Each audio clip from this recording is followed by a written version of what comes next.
What's up, everybody? How you doing, friends?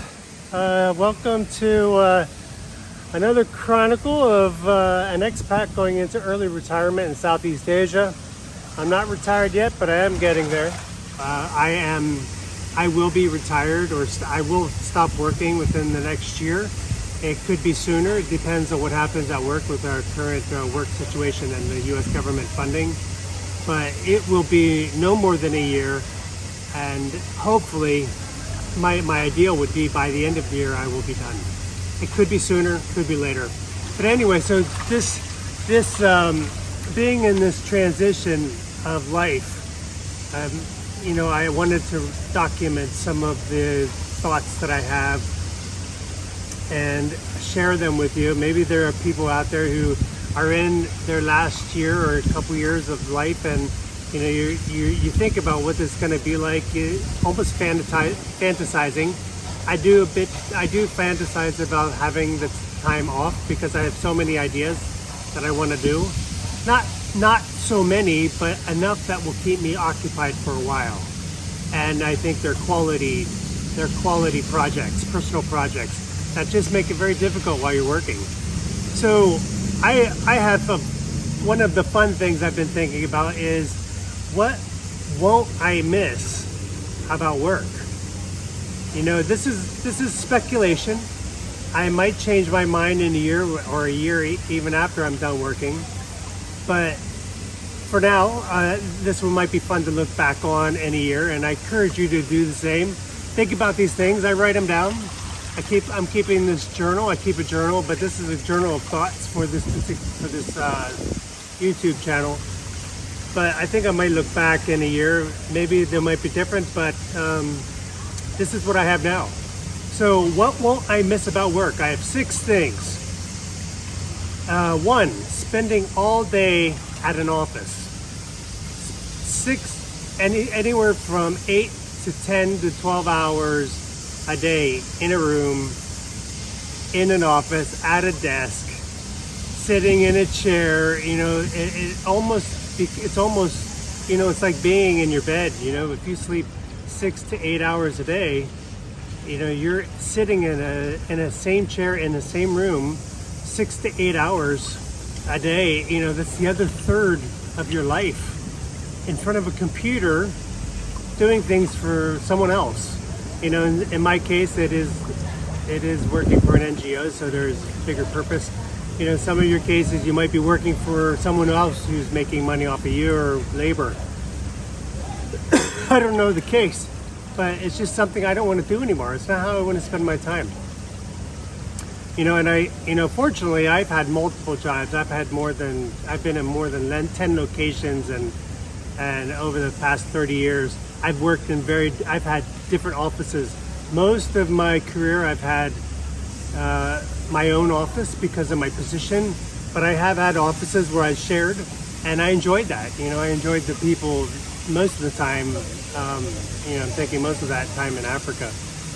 But when I have a colleague here, he's been sitting in the same chair, literally same room, same office, same desk for 26 years. Some of you might be out there, and kudos to you if you can do that, but that would have driven me crazy. My first job out of college, I worked you worked for the government, and I worked in a cubicle. As soon as I walked into the office, and they sat me down at this cubicle, rows and rows of cubicles, staring at a carton, or what do you call it? Just staring into a cubicle with back then it was just an old style computer, and just looking around, I was like, oh my gosh, I'm gonna die here. I tried to get out of the job within a week. Anyway, so I'm not looking forward to going to sitting in this office anymore. I want to sit in my own office at home. So number 2, spending all day with the same people. I think some of them are difficult. Some of them are very stubborn. Some of them I think are intentionally stubborn. And and then a very few, not all of them, but narcissists and just plain unqualified or incompetent people. I'm just tired of being forced to work with these kind of people. Now, granted, I'd say the majority, or at least half of them, I do like them. I do like their personalities, and they're enjoyable. They do make it worth being in the office. But it's the ones who are terrible, these harder cases, that just make me want to leave. And I've worked with a lot of difficult people. Someone might call me difficult. I don't see how. I'm quite collaborative. I have an opinion, but I don't get stuck on things. But some people are just naturally combative, argumentative, and I'm just tired of being forced to have to deal with them. Being forced to have to deal with someone who's unqualified in a position, but they're keep the position, and other people have to make up for it. I'm just tired of being forced to have to do that. And I want to have the choice when I'm not working. If I don't like someone, I don't want to have to be forced to be around that person. Maybe there'll be occasions where you'll have someone you might need to you might see periodically, but I'll have a choice. I think for most of the cases. Let me know if that's not the case. Unless the person's in your family, then you might not have much choice there. But at least this case, I don't want to be around these people that are difficult. They might be nice people out of work. Maybe there's just something that happens when they get into the office. But yeah. Number 3, being away from home and my pets and my family, where I really want to be. So probably most of you do go home after work. So you are surrounded by your family and your pets and sleeping in your own bed. I'm not. In my personal case, so this is a personal. So in my personal case, I live in Bangkok and I rent a condo with my wife. Fortunately, I am able to stay with my wife. The condo is comfortable, but it's not my home. And one of the things that I miss is my pets. When I did live in Laos and work in Laos, it just makes such a huge difference to go home and have all that fuzzy love come on you. It just makes everything okay. It just there's something very soothing about having pets. But I want to go home I want to wake up in my own bed in my own house. I want to take care of my own things, and I don't want to have to. I have to commute. I have to go home on holidays. So we only go back to Laos every 3 to 6 months for 1 or 2 weeks. That's it. So that's our holiday, is going home to be with our family. We're happy with that. But it just is different if it would be more permanent. So being away from home, that's number 3. Number 4, I'm not going to miss the big city. Some people do like the city life. They like having a lot of options when you go out in the street. And there are a lot of restaurants here, and I lived in Manhattan for 6 months, and some of the people I worked with just seemed to thrive on the energy in the big city. And I lived did I say 6 months? Yeah, 6 months. I hated it. Oh my gosh, I hated it. And I lived in Nairobi. Nairobi, it's starting to rain. I'll have to go in under the shelter. I was hoping to get some sun today. But I lived in Nairobi, and I liked it. But it was at a time when I was younger, and I was living in a guest house and living with people that I really loved. I mean, we were like a family, and we were a very collaborative work team. So, but Bangkok, it's okay if you want to live in the city. If you want to live in the city, it's probably a good city to live in, but I don't want to live here.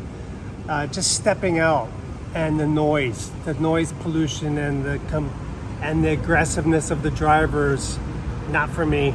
I'm not going to miss this at all. We live a little bit outside of Vientiane, and I think and I just love the quiet and the solitude and the green and I go into the city when I need to. Number 5, I won't miss the stress. I won't miss the stress from work, not at all. I have had so many sleepless nights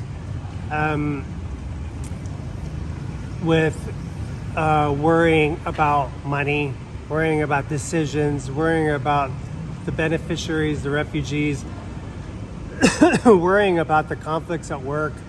A lot of anxiety. There were a couple nights earlier in my time here at this job that I had some very dark nights, especially the first 2 years, and it was during audit and close of the year financial statements, and I'm telling you, I had some really dark nights. I might go into that another time, but I thought I messed up, and really bad, and I wasn't in a good place mentally for it.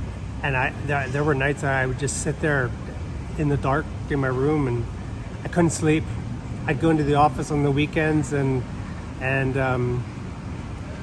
stressed, and I couldn't enjoy anything. And I don't know how. Thank God I got through that time, but it was partly because I didn't understand something, and everything ended up working out. But there was something, I thought I messed up, and there was something I was missing that I didn't understand about this particular job or this particular situation financially, that fortunately there wasn't any financial catastrophe. But that was just something that came along, and now I'm much more comfortable. I know how everything works in the organization. Anyway, so a lot of anxiety from work, just going home and being frustrated with the relationships and the conversations and the decisions sometimes that are being made that I don't agree with. I'm just tired of it. I'm not going to miss that at all. I am ready to be able to sleep and wake up whenever I want. And I won't miss always having to be involved in conversation. So my position is a critical. Oh, I'm right on the massage. I'm right on the spot. Oh, that hurt. The spa part of this pool is really strong. I don't know if you can see that, but right pinched my back. It like scratched my back. It was so strong. So my position, I'm part of the Trinity, if you will.